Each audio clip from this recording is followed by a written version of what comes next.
Assalamualaikum warahmatullahi wabarakatuh. Alhamdulillah pada kesempatan hari ini kita dapat dipertemukan dalam agenda edukasi peternakan. Insya Allah pada detik sekarang, menit sekarang, hari sekarang saya banyak rekomendasi dari kemarin dari teman-teman, rekan-rekan seperjuangan sepeternakan, bahwasanya katanya lebih baik kasih edukasi kepada teman-teman bagaimana cara peternakan yang baik. Mungkin di sini konten pada kali ini saya sendiri mau memperkenalkan dulu atau mengenalkan biografi pengalaman yang sudah alami pada masa-masa ke belakang ya. Mungkin pada saat ini saya akan menggambarkan biografi gimana sih peternakan sekitar yang sudah saya alami. Tentunya berkah masa pandemi 2 tahun ke belakang saya mengalami mungkin kesepian aktivitas. Biografi saya waktu dulu itu sebelum pandemi saya pesantren, saya kuliah, lalu melanjutkan menjadi seorang guru honorer. Namun setelah ada beberapa bulan saya setelah menjadi guru honorer mengalami masa pandemi. Alhasil masa pandemi ini menjadi sebuah kejenuhan bagi saya. Itu ya, sebuah kejenuhan, sehingga saya berpikir bagaimana untuk mengisi waktu, karena waktu itu sekolah ataupun pekerjaan semuanya berhenti, harus ada di rumah. Nah, waktu itu saya mengalami jenuh, mengalami kesal, bagaimana sih cara memanfaatkan waktu biar waktu terisi dengan baik. Alhasil waktu itu saya pengalaman pertama waktu masa pandemi mencoba untuk bercocok tanam terlebih dahulu ya, menanam kayu, menanam pohon-pohonan. Waktu itu saya menanam pohon alba dan pohon jati atau kayu putih gitu ya. Namun pada saat itu ternyata dipikirkan sama saya, harus tunggu dulu beberapa tahun ya, dan kebetulan saya nggak cocok lah nanam pohon-pohonan tersebut gitu ya, sehingga berpikir kembali mencoba. Waktu itu bukan dikatakan gagal sih, tetapi masa panennya belum bisa diraih. Masa panen untuk kayu itu cuma diraih lama paling sebentarnya itu 5 tahun ya bisa terpanen. Nah, sehingga saya berputar kembali bagaimana untuk mencari luang dan sehingga bisa memanfaatkan mendapat sebuah keuntungan. Saya mencoba kepada peternakan ya. Waktu itu mencoba ke perikanan dulu ya. Sebelum ke peternakan, ke perikanan dulu saya mencoba memijahkan sebuah ikan. Ada ikan lele, ada ikan mas, dan ikan koi. Alhamdulillah ya, dari mulai pertanian saya mencoba waktu itu cukup berhasil menanam, cuman untuk mendapatkan keuntungannya lama. Nah, dari lele dan perikanan juga saya mencoba peternakan, cukup alhamdulillah berhasil ya. Namun ada beberapa kejadian kendala, kondisi cuaca di saya iklimnya iklim tropis, sehingga iklim tropis tersebut menyebabkan perubahan iklim yang tidak bisa terprediksi, sehingga ikan tidak bisa bertahan hidup dengan betul-betul bisa bertahan hidup. Saya mengalami terpuruk lagi apa yang harus bisa dilaksanakan, dan pada waktu itu saya berpikir lagi. Awalnya sih coba-coba. Waktu itu saya kesal, gak ada waktu untuk bisa main, karena waktu itu mau sepak bola gak bisa karena masa pandemi, mau melaksanakan voli juga gak bisa masa pandemi ya, gak bisa keluar. Nah, sehingga saya berputar mau mencobalah. Saya mengisi ruang itu mau mencoba membeli burung elang ya, mencoba membeli burung elang. Namun pada waktu itu saya mempunyai rekan guru dari Banyuresmi ya, dari Banyuresmi Kabupaten Garut. Waktu itu katanya gak boleh mengelola atau mempunyai burung elang, dikarenakan burung elang tersebut dilindungi oleh pemerintah ya. Nah, tentunya saya berpikir mencoba lagi gimana uang tersebut. Ada uang saya waktu itu sekisaran 500.000 ya. Ketika mau beli elang, terpikir ada kakak saya, ayah domba yud, ayam me yud. Nah, saya mau coba, udahlah aja. Saya coba waktu itu ada harga kambing, harganya 450 ya, 450. Uang yang untuk beli elang tersebut saya coba beranikan diri untuk membeli kambing, dikarenakan pada waktu itu posisi ada halaman sekolah, beberapa halaman yang mana area tersebut banyak rumputnya. Alhasil saya memberanikan diri untuk mengelola atau membeli kambing dulu ya, kambing sebelum ternak kepada domba. Alhamdulillah pada waktu itu saya beli anak kambing usianya masih petetan ya, atau usia masih 4 bulan 5 bulan yang mana waktu itu belum bisa langsung dikawinkan atau dipijahkan ya kalau ininya. Nah, pada waktu itu saya mencoba merawatnya, alhasil saya menggunakan pola semi umbaran.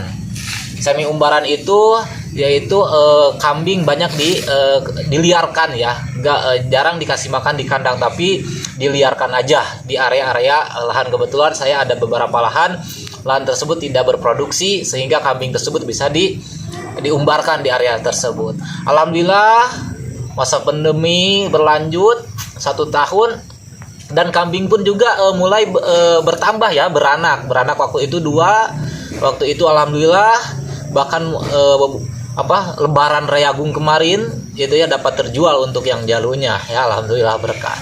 Cuman waktu masa ke masa saya pelajari merawat kambing itu perbandingan dengan domba Garut asli itu sangat berbedanya sangat luar biasa, jauh sekali, sangat signifikan.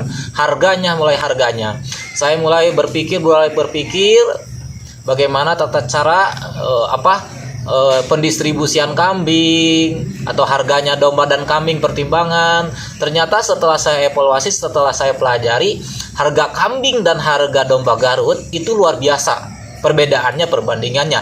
Bahkan perbandingan domba kambing dan domba kambing dan perbandingan sama domba Garut itu bisa 5 kali lipat ya perbandingannya. Nah, mulai dari situ saya juga belum mengenal kepada peternakan modern.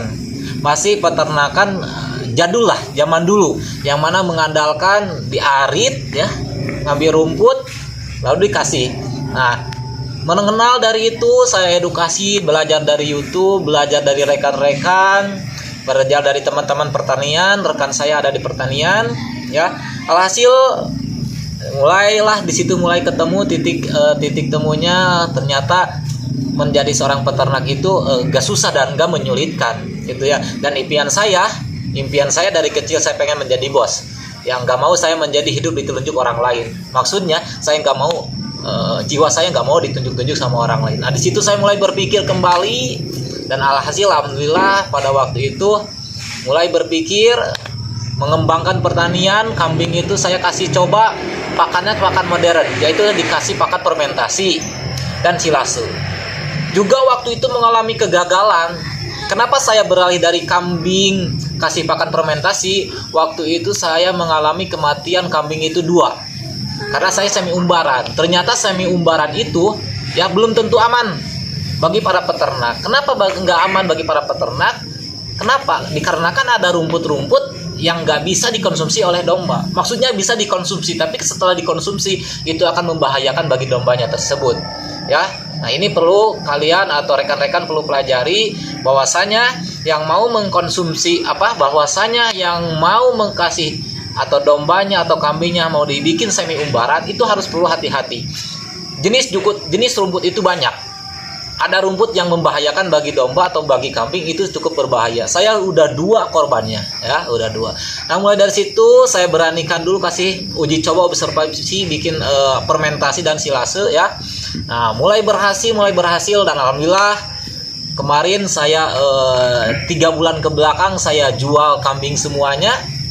Lalu saya beralih kepada domba ya, domba Garut. Tentunya sabab atau saya sih tinggalnya di Kabupaten Garut, sehingga potensi untuk daya jual yang besarnya itu adalah berpotensinya di domba Garut. Ya, kenapa waktu dulu saya mengambil kambing? Dikarenakan ada mamang saya ataupun keluarga saya yang mana waktu itu ada menjadi seorang penjual tahunan dalam masa Lebaran ke Jakarta. Otomatis di Jakarta kan trennya kambing bukan domba. Tetapi saya pertimbangkan harga domba itu bisa beberapa kali lipat keuntungannya domba, apalagi domba Garut. Domba di Indonesia ras terbaik ya untuk domba Garut.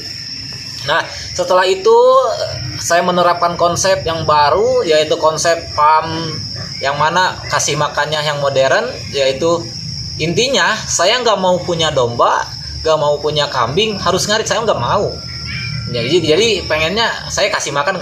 Alhasil saya pelajari ternyata bisa kita punya peternakan tapi kita gak ngarit. Intinya kita ngaritnya cuma 1 bulan sekali, 1 minggu sekali.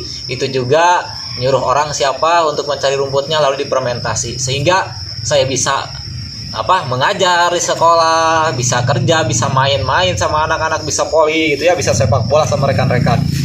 Dan ini peternakan yang modern ini cukup membantu kepada aktivitas para peternak. Itu ya, alhamdulillah sementara ini saya sangat terbantu oleh adanya pakan fermentasi. Itu ya, belajar waktu itu BIMTEK di hotel, kalau nggak salah di hotel apa ya, Sari Papandayan. Waktu itu saya ikuti BIMTEK peternakan langsung dari Kementerian Republik Indonesia, bimbingannya yaitu tentang tata cara mengelola pakan fermentasi. Alhamdulillah mulai dari situ saya termotivasi sehingga dapatlah terbentuk peternakan yang modernisasi gitu ya, menggunakan pakan fermentasi. Nah, sehingga alhamdulillah beberapa keuntungan sudah bisa diraih. Apalagi ya, perbandingan antara kambing dan domba Garut itu sangat luar biasa. Dalam segi kesuburannya, dalam segi produktivitasnya juga luar biasa. Kalau kambing biasanya rata-ratanya anaknya cuma 2. Nah, di sini untuk produksi domba Garut itu asli berpotensi anaknya juga bisa lebih dari 2, bahkan 3, 4 gitu ya. Bahkan yang kemarin yang punya saya itu anaknya bisa 4. Ada yang 4 itu ya. Nah, ini sebuah keuntungan perbandingan dalam 2 tahun, dalam 1 tahun anakan domba dalam 2 tahun bisa anakan 3 kali. Bayangkan 4 dikali 3 udah berapa. Kalau kambing kan anakannya cuma 2. Nah, disitulah saya mulai peralihan kepada mengelola untuk domba Garut. Alhasil pada domba Garut kali ini, saya kemarin kambing dijual semuanya. Jalu yang jantannya saya jual, betinanya saya jual, dan disitulah untuk modal penebangan pohon. Alhamdulillah, mungkin dalam minggu-minggu sekarang mudah-mudahan untuk pekerja kandangnya sudah bisa bekerja, sehingga pengennya kandang untuk domba Garut yang asli bisa berdiri pada minggu-minggu sekarang. Itu ya, itu saja mungkin biografi yang bisa saya perkenalkan terlebih dahulu dalam perkenalan membuat konten pada kali ini. Mudah-mudahan rekan-rekan yang menanyakan informasi bagaimana cara membuat fermentasi, bagaimana tata cara ataupun kendala-kendala yang terjadi dalam dunia peternakan, insya Allah saya beberapa hari ke depan akan membuat sebuah konten pengetahuan, pengalaman yang saya alami dalam sebuah peternakan domba Garut gitu ya. Mungkin insya Allah mulai kedepannya saya akan mengasih contoh ataupun edukasi peternakan domba Garut itu mudah atau tidaknya, sulit atau tidaknya, perawatannya atau gimananya, cara kasih makannya. Intinya untuk saya menjadi seorang peternak, saya nggak mau diperkaya oleh domba, saya nggak mau diperkaya oleh sebuah hewan. Intinya saya menjadi seorang bos, bagaimana tata cara supaya saya tidak ngambil rumput tiap hari, bagaimana biar mendapat keuntungan yang nyaman. Nah, di sini ada solusinya tentunya pada rekan-rekan, karena sekarang zamannya udah modern, peternakan juga udah bisa modernisasi ya, dengan pakan fermentasi, full fermentasi gitu ya. Mungkin sekian dari saya. Assalamualaikum warahmatullahi wabarakatuh.